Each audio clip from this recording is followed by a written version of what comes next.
بسم اللہ الرحمن الرحیم۔ السلام علیکم۔ ایک مرتبہ نبی کریم صلی اللہ تعالی علیہ وآلہ وسلم ایک غزوے سے واپس تشریف لا رہے تھے۔ آتے آتے راستے میں ایک منزل پر قیام کیا، ایک جگہ ٹھہرے۔ جس جگہ پر آپ صلی اللہ علیہ وسلم نے قیام فرمایا وہاں ایک درخت تھا۔ اس درخت کے نیچے آپ صلی اللہ علیہ وسلم تنہا اکیلے آرام فرمانے لگے۔ آپ صلی اللہ تعالی علیہ وآلہ وسلم کے قریب کوئی محافظ، کوئی سپاہی، کوئی صحابہ میں سے کوئی شخصیت، کوئی نگہبان بھی نہیں تھا۔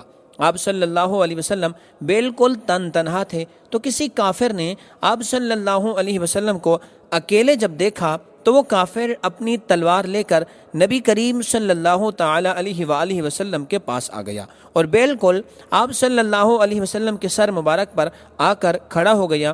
جب آپ صلی اللہ علیہ وسلم کی آنکھ مبارک کھلی تو آپ صلی اللہ علیہ وسلم نے دیکھا کہ اس کافر کے ہاتھ میں تلوار ہے۔ آپ صلی اللہ تعالی علیہ وآلہ وسلم نے اس کافر سے پوچھا، اے شخص تو کیا کر رہا ہے؟ اس شخص نے عرض کی، میں آپ صلی اللہ علیہ وسلم کو شہید کر دوں گا۔ آپ صلی اللہ علیہ وسلم کا کوئی سپاہی، آپ صلی اللہ علیہ وسلم کی حفاظت کرنے والا بھی کوئی نہیں ہے۔ میں آپ صلی اللہ علیہ وسلم کو اس تلوار کے ساتھ شہید کر دوں گا۔ مجھے بتاؤ میرے ہاتھ سے تمہیں کون بچائے گا؟ اس آدمی کو یہ خیال تھا کہ جب حضور اقدس صلی اللہ علیہ وسلم یہ دیکھیں گے کہ ساتھ میں تلوار ہے اور میں اکیلا ہوں اور اچانک یہ شخص میرے سر پر آ کر کھڑا ہوا ہے تو آپ صلی اللہ علیہ وسلم گھبرا جائیں گے اور پریشان ہو جائیں گے۔ لیکن آپ صلی اللہ علیہ وسلم کے چہرہ مبارک پر دور دور تک پریشانی کے کوئی آثار نمودار نہیں ہوئے۔ آپ صلی اللہ علیہ وسلم نے اطمینان سے اس شخص کو جواب دیا کہ اے شخص سن، مجھے اللہ تبارک و تعالی ہی بچائے گا۔ جب اس شخص نے دیکھا کہ آپ صلی اللہ علیہ وسلم کے اوپر پریشانی اور گھبراہٹ کے کوئی آثار ظاہر نہیں ہوئے تو اس کی وجہ سے اللہ تبارک و تعالی نے اس پر ایسا رعب مسلط فرما دیا کہ اس کے ہاتھوں میں لرزہ آ گیا، وہ کانپنے لگا، پسینے چھوٹ گئے، اس کا چہرہ پیلا پڑ گیا۔ اس خوف کی وجہ سے اس بدبخت کے ہاتھ سے تلوار چھوٹ کر گر پڑی۔ اب سرکار دو عالم صلی اللہ علیہ وسلم نے وہ تلوار اپنے ہاتھ میں اٹھا لی اور فرمایا کہ آپ بتاؤ تمہیں میرے ہاتھوں سے کون بچائے گا؟ اس واقعے کے ذریعے اس شخص کو یہ دعوت دینی تھی کہ در حقیقت تم اس تلوار پر بھروسہ کر رہے تھے اور میں اس تلوار کے پیدا کرنے والے پر بھروسہ کر رہا تھا اور اس تلوار میں تاثیر دینے والے پر بھروسہ کر رہا تھا۔ یہ اسوہ حضور اقدس صلی اللہ علیہ وسلم نے صحابہ کرام رضوان اللہ علیہم اجمعین کے سامنے پیش فرمایا اور اس کے نتیجے میں ایک صحابی کا یہ حال تھا کہ اسباب بھی اختیار کرتے تھے مگر ساتھ میں بھروسہ وہ اللہ تعالیٰ کی ذات پر بھی کرتے تھے۔ آئیے اس صحابی کا واقعہ بھی ملاحظہ کرتے ہیں۔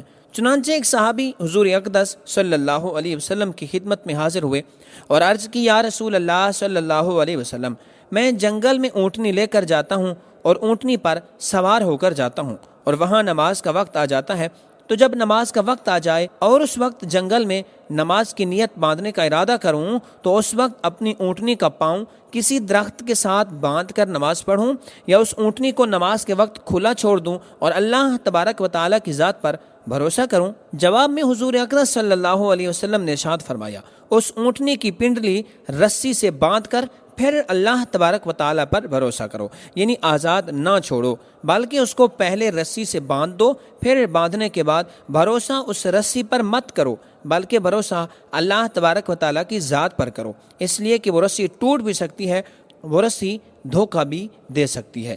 اس حدیث کے مضمون کو مولانا روم رحمۃ اللہ تعالی علیہ ایک مصرے کے اندر ارشاد فرماتے ہیں کہ جس کا ترجمہ یہ ہے کہ توکل پر اونٹنی کا پاؤں باندھو۔ لہٰذا توکل اور اسباب کا اختیار کرنا، یہ دونوں چیزیں ایک مومن کے ساتھ اس کی زندگی میں ساتھ ساتھ چلتی ہیں۔ پہلے اسباب اختیار کرے اور پھر اللہ تبارک و تعالیٰ سے عرض کرے کہ یا اللہ، جو تدبیر اور جو کوشش میرے اختیار میں تھی وہ میں نے اختیار کر لی، اب آگے بھروسہ آپ کی ذات پر ہے۔ تو ناظرین، بھروسہ اور توکل اللہ کی ذات پر رکھنا کامل مومن کی نشانی ہے۔ ہمیں اسباب اختیار کرنے چاہیے لیکن بھروسہ اس کی ذات پر کرنا چاہیے۔ اللہ تعالی ہمیں اپنی ذات پر توکل، بھروسہ نصیب عطا فرمائے۔ کمنٹ سیکشن میں لکھ دیجیے آمین۔ ناظرین، اگر آج کا پیغام اچھا لگا ہو تو ویڈیو کو لائک، چینل کو سبسکرائب کر کے بیل آئیکن کو آن کر دیں۔ السلام علیکم ورحمۃ اللہ وبرکاتہ۔